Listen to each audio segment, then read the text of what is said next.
Pacifica crop breeders private limited company आपका हार्दिक स्वागत करती है। ફૂટ તમે જોઈ શકશો।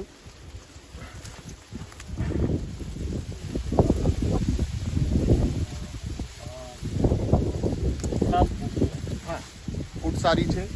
દાણો તમે જોઈ શકશો, સફેદ છે, શુભ્ર, જેને બજાર મૂલ્ય સારું મળશે। અતિશય ગળા આ ડુંડો છે, બજાર મૂલ્યને સારા મળશે। સ્ટે ગ્રીન છે, અત્યારે તો મેચ્યુરિટી ઉપર છે આ પાક, તોય આ પરિસ્થિતિમાં લીલોછમ છે। ચાર માટે લીલો ચાર તમને ઇઝીલી મળી જશે, મબલક ઉત્પાદન મળશે, સારામાં સારું બજાર મૂલ્ય મળશે। એ સીધી વસ્તુ પાક છે। આપણે બટુકભાઈ સાથે છીએ, બટુકભાઈ સાથે આપણે થોડી વાર ચર્ચા કરશું। એના પહેલાં તમે એક ક્રોપ વ્યૂ જોઈ લો।